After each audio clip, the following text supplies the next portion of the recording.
So this is the before and this is the after. Wow! Hello mga ka-artist! So for today's video, andito tayo sa isang mural project at marami siyang ipapagawang walls kasi under construction ang kanilang bahay. Oh well, we're here sa aming gagawan ng murals. As you can see, there are 4 walls inside. In the first floor, apat na wall yung gagawin. And then, we're going to buy materials muna kasi kulang-kulang na kami sa materials. Opo, hahanap kami ng hardware and mga bilihan ng keme. Dito. May mga tricycle naman pong dumadaan. Yun, may mga tricycle naman daw. So, di kayo mahihirapan bumiyahe. Wala akong tsinelas. Yung tsinelas ko, wait lang, kunin ko lang yung tsinelas. So, yun na nga, be, kailangan natin mag-withdraw para may pambili tayo ng mga kailangan natin like materials, food, and kung ano-ano pa. Ayan, hinahanap ko lang yung wallet ko. Nasaan na ba yun? Yung akala mo pang mayaman yung wallet. Ganito lang po yung wallet ko. Hinahanap ko lang yung ATM. And then, ayun na, nakabili na kami, syempre, ng mga kailangan. Flat whites and maraming colors kasi marami yung gagawin namin. And then, syempre, bumili na kami ng paper cups. Mas okay kasi yan kaysa sa plastic cups. And then, ayoko yan. Maanghang. Wala din maanghang. Wait. Puro maanghang. Ano? 552 na. Sige, kuha ka. Yun, no? Good for 1 week.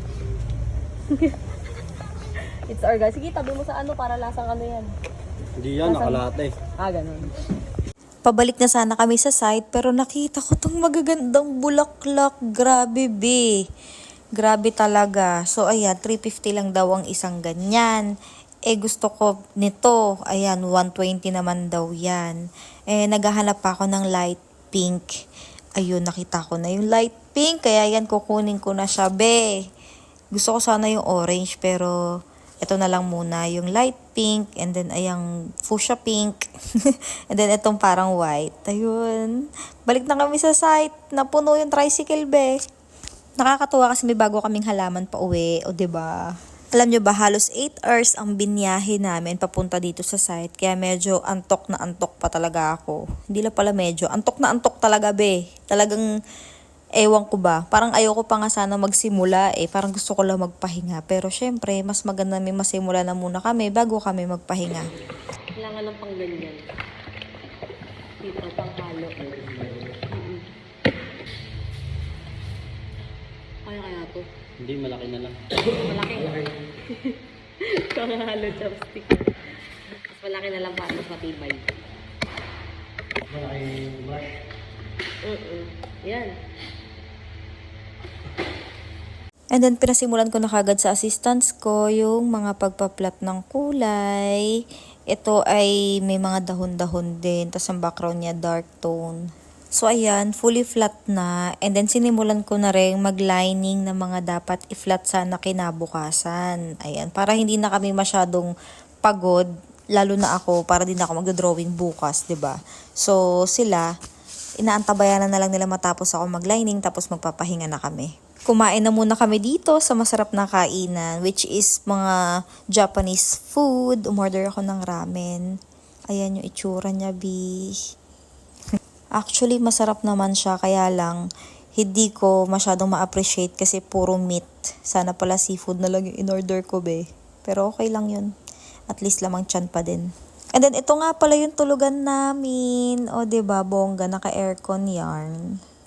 Hello guys, good morning. This is our day 2. And ngayon namin itutuloy yung pagpa-flat ng colors. Medyo wala na kaming nagawa kahapon. Hindi nag-flat lang ng background. Pero yung ibang kulay hindi namin nagawa. Kasi sobrang pagod talaga kami. Kung naririnig nyo naman sa boses ko, sobrang paus din ako. Nanonood. Ganun. Buksan ko lang yung mga pinto kasi ang ingay. Pwede ba yun? Pumasok ng hangin. Ayan. Sobrang init kasi, be. Init dito pag kulog na kulog.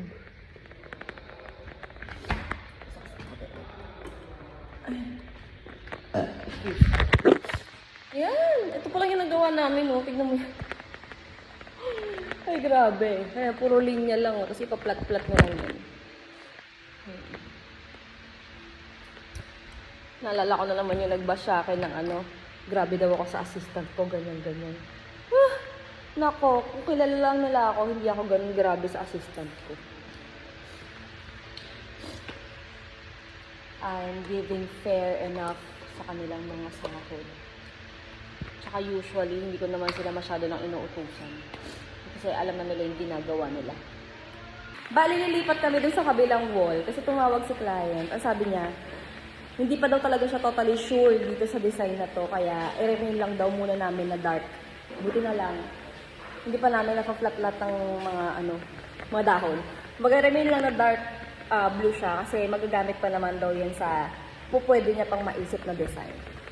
Ayun. Lipat muna kami dito sa kabila. Ito kasi sure na talaga siya dito sa design na ilalagay dito. Ayan, sure na siya dyan. And medyo mainit nga lang talaga. Pwede kayang ibuksan yung pinto talaga. Hindi kinakaya ng power ko yung init eh. Parang ako nade-dehydrate. Ayan. So, ito na nga, be. Magpa-flat na kami sa pangalawang wall. Ayan. Shimmer. So, ayan na nga, be. Ito na yung na-flat na kulay. And then, we're going to do the design na. Ayan. Nag-aano na ako. Nag-shading na ako ng mga bato-bato dyan.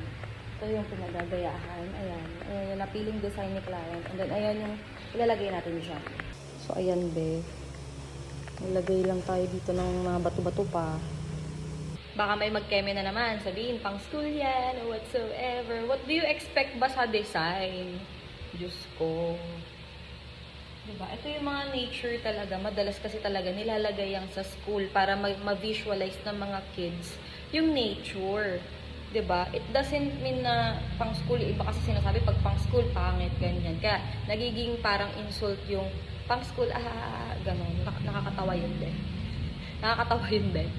Alam mo ba, ang gagaling kaya ng mga gumagawa dyan. Yung iba may mga edad na, pero ang gagaling pa rin. Diba? Yung iba kasi may masabi lang eh, may malait lang, ganyan. E di kung mas magagaling pala kayo, bakit hindi nyo ipakita sa mga tao na magaling kayo? Diba? Kaysa yung hanash kayo ng hanash. Saka yung parang sasabihin na, kailangan mo pa ng improvements, kailangan mo pa ng ganito bago ka kumuha ng client. Sa tingin nyo ba, hindi ko ginagawang mag-improve? Or sa tingin nyo ba, hindi ako nagpa-practice? Ay, Diyos ko. Naku, para naman kayo mga bata dyan. Tsaka alam nyo, mas natututo yung tao kapag nagtitake sila ng clients. Tapos i-explain lang nila sa clients kung ano yung kaya nilang gawin. Kaya nga may portfolio tayong tinatawag. Explain nyo lang sa client na ito lang po yung maximum range ng aking skills. O, edi maiintindihan nila na, ito baguhan pa lang to.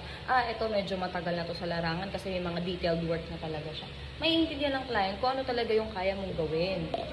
May mga artist na puro flat colors lang or pang graphics yung style ng work nila. May iba naman na pang nature, pang floral, mga ganun, may pang graffiti. There are different styles ng mural. Hindi lang iisa na realistic na ganito, na ganyan. Yung iba gusto lang talaga magmukhang painting. Hindi talaga siya magmukhang picture or printed. Ganun din. So, tama na ang daldalan. Focus na tayo dito sa water area kasi natapos na ako maglagay ng mga grass and stones. And then, naglagay na nga ako ng plants dito. Water lily ata ang tawag dito, be. Oo, basta ganun. And then, syempre, hindi mawawala yung pangmalakasan nating clouds. Kailangan makuha natin yung pagka-clouds dun sa reference natin para mas maganda. And then, syempre, paspasa na rin tayo sa paggawa ng tubig kasi may mga walls pa na nag-aantay sa atin. Pero, hindi naman natin minamadali yan, be. Syempre, alalay lang din tayo. Then, ato na! Kinaayos ko na yung mga bato, tas yung mga halaman sa kabila. Tas may daan kasi yan, be, para makapunta ka. And then, kahit dinadapuan na nga ako ng maraming langaw dyan, be, kasi nilalangaw yung mga pintura namin. Ewan ko ba kung bakit. Napakadaming langaw. Pero, tuloy pa rin ako sa pagpaspas ng aking mga damo-damo. Ayan, diba? Kita nyo yan, be. Eto sa part na to, kailangan mapakita mo kung sino ka, be. Hindi tayo hihinto kahit gano'n pa kadetalye yan, be. Ayan. Yung mga lit-lit ng brush ko, diba? Tapos puro ganyan lang gagawin mo. Hindi yan masyado nakakapagod. Tsare. Nakakapagod yan, be, kasi maliit yung brush. And then, ito yung last day namin sa paggawa ng wall na to. Ayan. Malapit na talaga, be. Konting-konti na lang. And then, tada! Syempre, kailangan pipirma tayo, be, para lagi tayong maaalala ng client.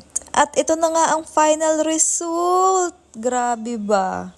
Grabe talaga. Ang ganda daw sabi ni client. Bye!